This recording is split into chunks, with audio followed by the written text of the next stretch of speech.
In Argentina, election day advances as the primary, open, simultaneous and mandatory elections known as PASO are underway. The Spanish National Police, Europol, and the German Federal Police dismantled a criminal organization dedicated to smuggling Syrian migrants to Spain, Germany, and Norway. In China, at least 21 people died and 6 others are missing in a landslide in northwestern Shaanxi province.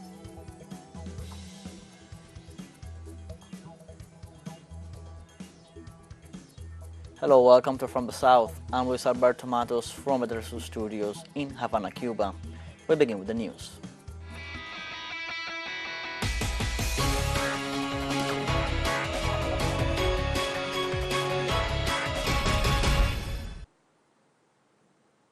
In Argentina, 61.5% of the national electoral roll had voted by 4 p.m. local time in the country's primary election. These elections will select which candidates will represent each party in the general elections of October 22nd, as well as validate the list that obtained the required 1.5% of votes to participate. So far, the main pre-candidates from different political forces have already cast their votes in the different authorized polling stations. Citizens are able to choose between 27 presidential formulas and 4,168 candidates for national deputies and senators. The head of the National Electoral Directorate, Marco Schiavi, said that the first approximate results of the primaries will likely be announced between 10 and 10:30 p.m. local time on Sunday. An Argentine Vice President, Cristina Fernández de Kirchner, voted in a school in Rio Gallegos. The official exercised her constitutional right around 3 p.m. local time at school number 7, Julio Ladvocat, in the province of Santa Cruz. Fernández offered statements indicating that this is an intimate place since her husband, Nestor Kirchner, used to vote there. Meanwhile, the Vice President did not want to make any mention about the results since she prefers the citizens to give their opinion. And also during Sunday's voting day in Argentina, President Alberto Fernández went to the Catholic University of Puerto Madero to cast his vote. In statements to the media, the Argentine president began by saying that whenever people vote, Argentina becomes a better country. Within the framework of 40 years of uninterrupted democracy, Fernández urged the citizens to go to the polls to exercise their constitutional rights, since it is the way to express the people's will for the future. The head of state highlighted the importance of the electronic voting system and emphasized that it works very well in relation to in-person voting. Whenever you vote, Argentina becomes a better country. Whenever people choose their destiny, protect their rights, they think about their future. We are celebrating 40 years of democracy, therefore today is an important day. We start an electoral process that will surely end in November. Sergio Massa, presidential pre-candidate of Union for the Homeland, cast his vote in the province of Tigre, Buenos Aires. In his way out of the polling station, the pre-candidate and current Minister of Economy highlighted the importance of citizen participation. He pointed out that 40 years of uninterrupted democracy is a reason to celebrate, and the occasion was appropriate to congratulate all the logistics personnel and security forces for the excellent organization and good order with which the elections are conducted. First thing I want to do is to thank all those throughout the country who are working with the polling station authorities, the public prosecutors, the security forces, who in some way are enabling the voting to get underway on such an important day. So first of all, I want to thank them. Obviously to all the security forces who since yesterday have been working on the distribution and setting up of the polling station. So I think it is also important. After boarding in a polling station at the Superior School of Health Training in La Plata, the governor of Buenos Aires, Alex Kicillof, expressed that it is a very important day for democracy and called on citizens to reflect on the vote as the way to decide on the future of the nation. 40 years away from the recovery of democracy and beyond the political positioning, which is honored and updated throughout every election. It is a very important day, a day when all our people have to express themselves and vote in the province of Buenos Aires, in peace, with normality and calmness, a day to reflect and to decide to take in our hands the democratic right to express ourselves throughout the vote. It is a call to all the people of the province of Buenos Aires to go and vote. A beautiful day to go and vote, to go and decide, a day to choose very important elections. We must not postpone the decision, we must vote. And in this context, a Buenos Aires judge has sounded the alerts about problems with the electronic voting system in the capital city.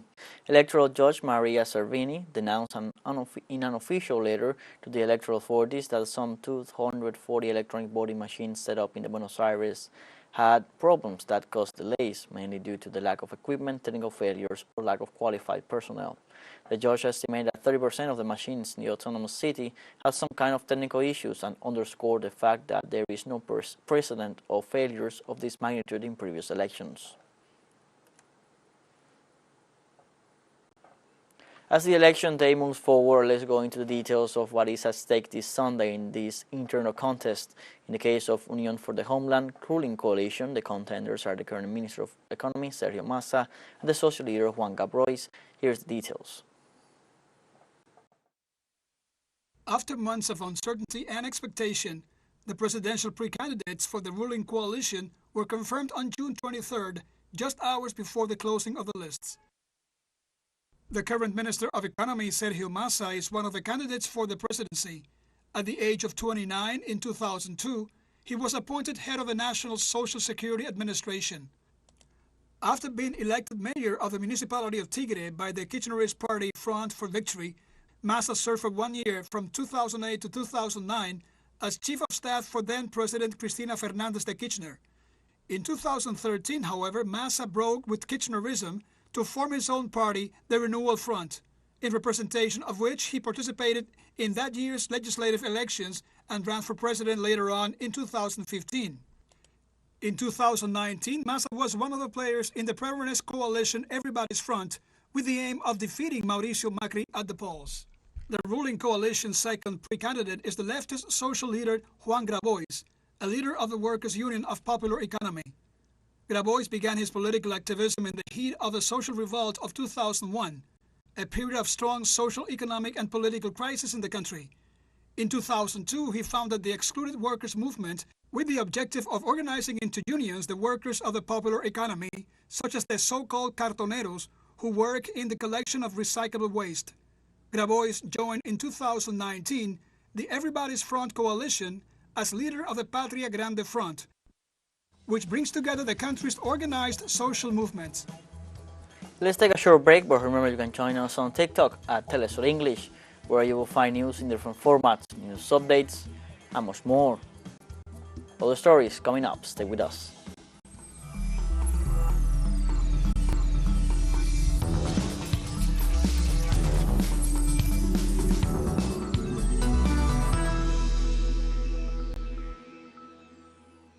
Welcome back from the South.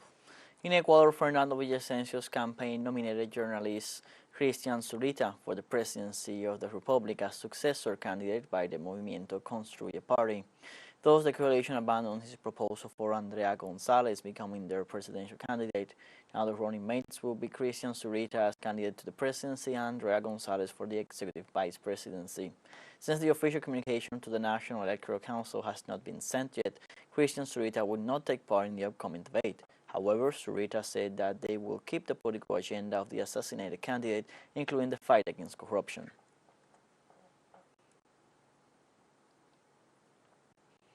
In Guatemala, social movements, students, and trade unions are participating on Sunday in a new March of the Flowers against the actions of the Public Prosecutor's Office and in favor of democracy in Guatemala. The organizers urge to mobilize not only to defend the citizens' vote cast on June 25th, but also with the aim of proposing and imposing the interests of the majority. In the sense, they also pointed out that with a week to go before the presidential ballot, it is necessary to warn the population to prepare for the adverse scenarios that are coming. The march seeks to defend popular sovereignty against the recent actions of the public ministry against the Supreme Electoral Tribunal and the Semilla movement. On Sunday, the Spanish National Police, in collaboration with Europol and the German Federal Police, dismantled a criminal organization in the cities of Cuenca and Toledo, allegedly dedicated to the smuggling of Syrian migrants to Spain, Germany, and Norway.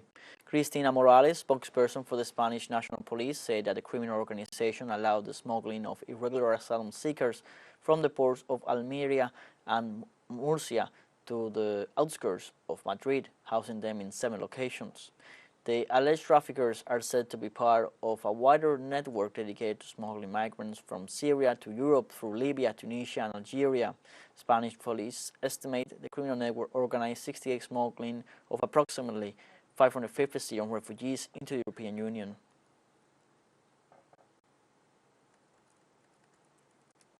The migration route passed through Africa, Asia, and Europe, with each migrant paying 20,000 euros. The criminal network had alliances with other criminal organizations in each country along the route. This allowed them to obtain an economic benefit of 2.5 million euros. On Sunday, Poland's Prime Minister Mateusz Morawiecki confirmed that on October 15th, the day of the parliamentary elections, there will be also a referendum on the privatization of public companies, the possibility of extending the age of retirement, and the European Union migration policy. Regarding migration, voters will be asked if they support the admission of thousands of asylum seekers from the Middle East and Africa under the forced relocation mechanism imposed by the European bureaucracy. Only Poland and Hungary have expressed their opposition to this provision, which, according to Prime Minister Morawiecki, conceals a threat of sanctions. He urged voters to say no, arguing that the increase in insecurity in other nations of the area is associated with immigration. The regulation endorsed early last June by European Union interior ministers includes the obligation for territories refusing to accept the transfer of migrants to pay 20,000 euros for each person.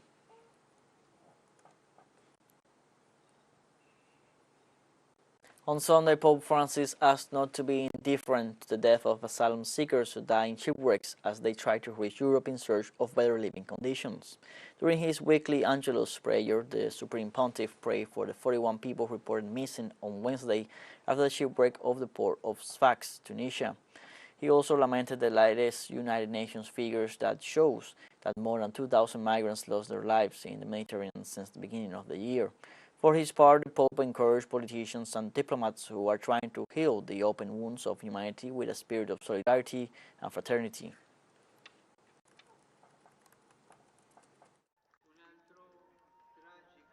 Another tragic shipwreck happened a few days ago in the Mediterranean. 41 people lost their lives. I pray for them. And with pain and shame, we must say that since the beginning of the year, almost 2,000 men, women, and children have already died in this sea, trying to reach Europe. It is an open wound for humanity.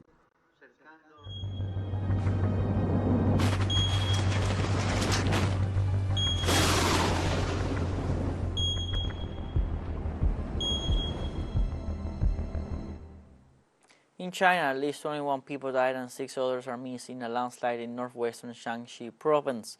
Local authorities detailed that the event is a consequence of the heavy rains that hit the region since last Friday. They added that the rescue work started immediately and counted with the collaboration of more than 100 policemen.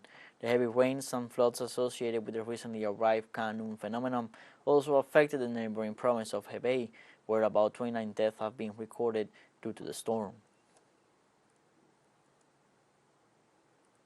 In Bangladesh, at least 55 people have died and more than 1 million have been affected by 2 weeks of torrential rains, causing floods and landslides in the city of Chittagong. People in the district experienced unprecedented flooding from August 4th to the 7th after torrential rainfall started on August 1st. A total of 664 millimeters of rain was recorded during this time, breaking the previous records of the last 30 years. According to the Department of Agricultural Extension's Chittagong office, crops, including rice and vegetables, on 165 hectares of land in several cities have been damaged. Footpaths of several cities were submerged, and the topmost layer of several roads are damaged, resulting in potholes and causing immense public suffering.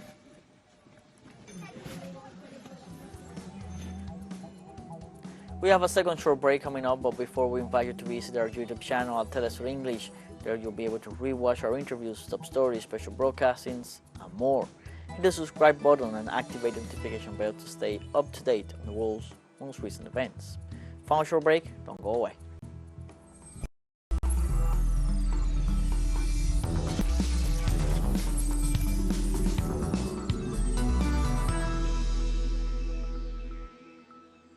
Welcome back from the south. On Sunday, Cambodian Foreign Minister Prak Sokhonn received his Chinese counterpart Wang Yi met in the capital of Phnom Penh. The meeting took place as part of the Chinese Foreign Minister's regional tour to Southeast Asia as tensions flared with the Philippines in the South China Sea. Under the rule of outgoing Hun Sen, Cambodia has become one of China's strongest allies in the region, getting huge Chinese investments. Cambodia, along with Singapore, Malaysia, and the Philippines, are all members of the Association of Southeast Asian Nations, ASEAN. China hopes to strengthen strategic communication with Southeast Asian countries through this visit.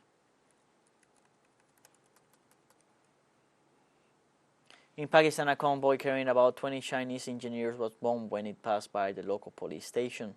So far, no casualties have been reported. The insurgent group known as the Baloch Liberation Army claims responsibility for the attack. The victims are part of the staff of the Asian giant participating in the China-Pakistan Economic Corridor, a project financed by Beijing with $60 million. The Punjab Home Department has directed the Chinese nationals living in the province or working with private companies to hire private security companies of A category for their security. The Home Department and police held a meeting in the month of February this year to review the security of the Chinese nationals working on government and private projects in the province. In Syria, local media reported on Sunday rocket and drone attacks against illegal base of the United States forces northeast of the nation. 5 shells hit the base installed in the conical gas field and another 4 in the Pentagon's base in the Omar oil fields, both located in the eastern province of Deir ez-Zor, according to the national daily Al-Watan. Likewise, an U.S. military barracks south of the city of Ain Issa in the governorate of Raqqa was attacked with 2 mortar shells. Also, 2 statements circulated on social medias in the name of the popular resistance claiming these actions. Russian authorities warned that warplanes of the U.S.-led military coalition have violated Syrian airspace about 32 times in the last 24 hours. According to the Russian Center for Reconciliation of the Warring Parties in Syria, about 14 unmanned vehicles and about 18 aircraft are reported to have violated Syrian airspace in the last 24 hours. According to the data released by Russian authorities, the Western military alliance, under the pretext of combating terrorism, continues to create dangerous conditions in Syrian skies by conducting intrusive flights that contradict the protocols. According to Damascus, the unauthorized United States deployments in the northeast of the country are aimed at continuing the plundering of the country's resources, mainly by appropriating Syrian oil.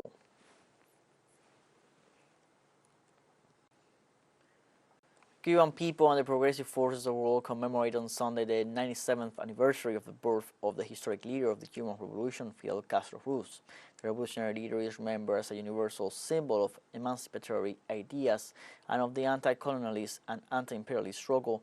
Among the values and principles he promoted stand out humanism and internationalism, as well as laying the foundations of a system based in equity, having people's well-being at the core of the social project.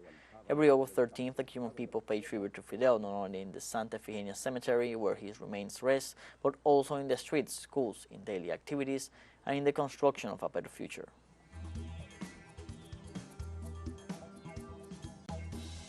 We have come to the end of this news brief. You can find these and many other stories on our website at telesurenglish.net. Join us on social media, Facebook, Twitter, Instagram, Telegram, and TikTok. For TeleSUR English, I'm Luis Alberto Matos. Thank you for watching.